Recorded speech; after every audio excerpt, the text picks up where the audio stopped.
शरणं गच्छामि। सम्मानित साथियों, नमो बुद्धाय, जय भीम। आज के अंबेडकर संदेश में आपका हार्दिक स्वागत है। आज का अंबेडकर संदेश आप तक पहुंचाने की हमारी सार्थक कोशिश है Buddha Bodhisattva Ambedkar international centre BBAIC Sarnath, Varanasi, राज्य उत्तर प्रदेश, देश भारत के सौजन्य से। सम्मानित साथियों, आज का अंबेडकर संदेश बाबा साहब डॉक्टर अंबेडकर संपूर्ण वाङ्मय खंड 14 से, जिसका शीर्षक है अछूत कौन थे और वे अछूत कैसे बने। इसी विषय पर लगातार अंबेडकर संदेश हम आपकी सेवा में प्रस्तुत कर रहे हैं, जिसमें आज बात होगी पेज नंबर 69 से 71 तक, जिसमें बात करेंगे विशेष तौर पर इन प्रश्नों का जवाब ढूंढेंगे। क्या छुआछूत की उत्पत्ति को नस्ल का सिद्धांत मानना चाहिए? क्या अछूत आर्यों अथवा द्रविड़ों से भिन्न है? कुछ ऐसे महत्वपूर्ण प्रश्न हैं जिनका जवाब आज के अंबेडकर संदेश में सारांश के तौर पर आपको मिलने वाला है। तो शुरू करते हैं आज का बेहतरीन अंबेडकर संदेश, ऐतिहासिक अंबेडकर संदेश। बाबा साहब लिखते हैं कि नस्ल की अस्पृश्यता का आधार होने का सिद्धांत मानव और शरीर शास्त्र के विरुद्ध तो पड़ता ही है, उसे हमारी उस जानकारी से भी किसी तरह का संबल नहीं मिलता जो हमें भारत की नस्लों के बारे में प्राप्त है। ये बात भली भांति ज्ञात है कि भारत के लोग किसी समय आदिवासियों के आधार पर संगठित थे, और यद्यपि अब कबीलों ने जातियों का रूप ले लिया है, तो भी कबीलों का संगठन अभी तक विद्यमान है। प्रत्येक कबीला टोलियों में बटा हुआ था और टोलियां परिवारों के समूह में बटी हुई थी। हर परिवार समूह का अपना एक कबीला चिन्ह होता था, चाहे कोई जानदार वस्तु हो चाहे बेजान। जिनका परस्पर एक ही टोटम होता था, वे विजातीय विवाह करने वालों के समूह के रूप में संगठित हो जाते थे, जिन्हें हम गोत्र या कुल कहते हैं। सगोत्र परिवारों के विवाह संबंध वर्जित थे, क्योंकि यह माना जाता था कि वे एक ही पूर्वज के वंशज हैं और उनकी नसों में एक ही रक्त दौड़ रहा है। इस बात का ध्यान रखकर यदि भिन्न भिन्न कबीलों और जातियों के इष्ट देव प्रतीकों का अध्ययन किया जाए, तो वह नस्ल के निर्णय में नाच का माप, निरापद कसौटी का काम दे सकता है। दुर्भाग्य से भिन्न भिन्न जातियों के विविध टोटमों पर समाजशास्त्र के विद्यार्थियों ने एकदम ध्यान नहीं दिया। यह धारणा है कि इस बात का मुख्य कारण जनगणना आयोगों की लापरवाही है। हिंदू सामाजिक पद्धति की वास्तविक इकाई और हिंदू समाज का मूल आधार उपजाति है। ध्यान दीजिए, हिंदू सामाजिक पद्धति की वास्तविक इकाई और हिंदू समाज का मूल आधार उपजाति है। तब बाबा साहब लिखते हैं कि इसका नियम है कि उस उपजाति से बाहर किसी से विवाह न किया जाए। इससे बढ़कर गलती नहीं हो सकती।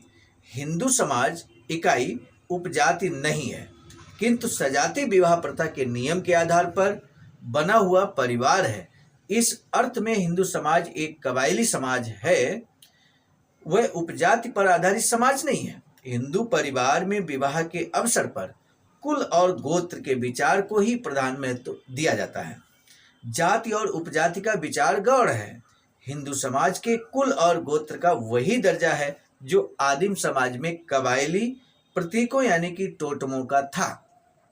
इससे प्रकट होता है कि हिंदू समाज अपने संगठन की दृष्टि से अभी भी कबीला ही है। परिवार उसका आधार है।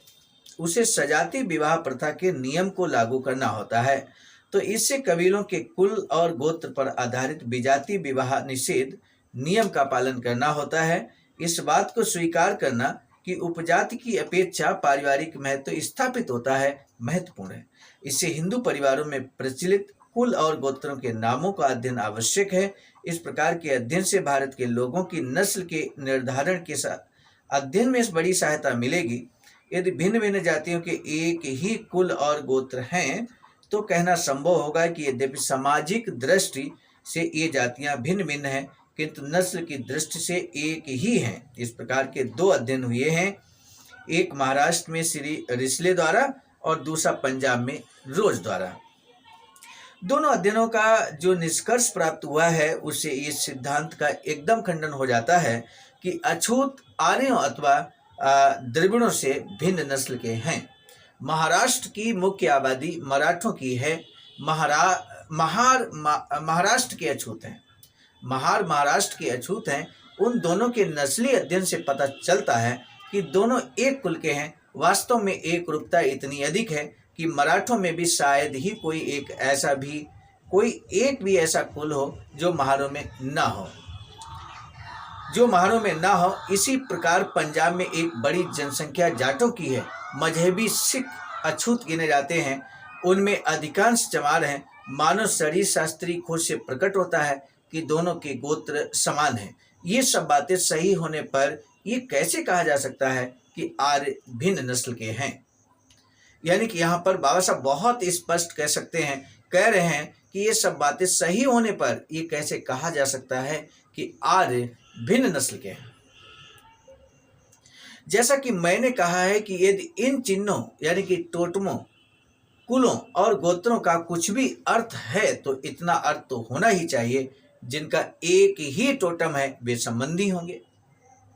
यदि वे एक ही रक्त के रहे होंगे तो वे भिन्न नस्ल के नहीं हो सकते। यानी कि जिनके समान टोटम है, समान निशान है, चिन्ह है, तो वे समान नस्ल के हैं, वो फिर किसी भी जाति धर्म के लोग हों, ये कहने का तात्पर्य है। तब बाबा साहब कहते हैं यदि वे एक ही रक्त के रहे तो वे भिन्न नस्ल के नहीं हो सकते। अतः छुआछूत की उत्पत्ति को नस्ल का सिद्धांत नहीं मानना चाहिए।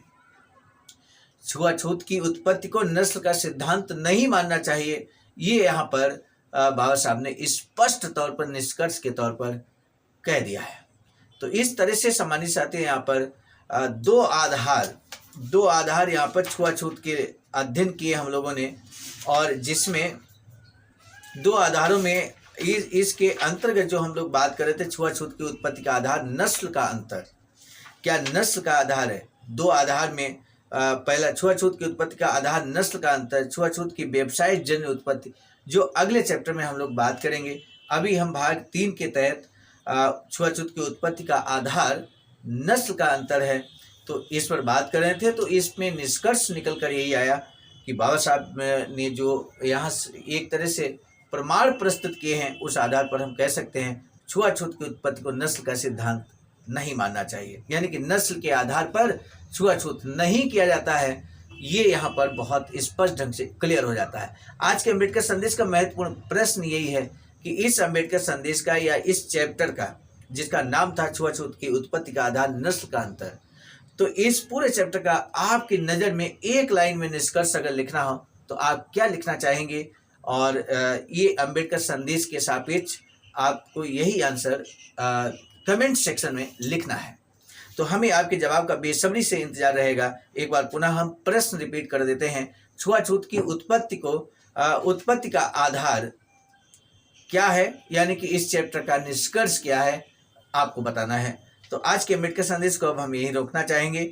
मिलेंगे नए अम्बेडकर संदेश में, तब तक दीजिए इजाजत। आप सभी को सादर नमो बुद्धाय जय। सम्मानित साथियों, हम एक महत्वपूर्ण बात बताना उचित समझते हैं। बाबा साहब की अधूरी इच्छा के अनुरूप एक वैचारिक सेंटर निर्माणाधीन है सारनाथ वाराणसी में, जहां पर 14,000 स्क्वायर फीट जमीन परचेज कर ली गई है ring road green city Faridpur Sarnath में।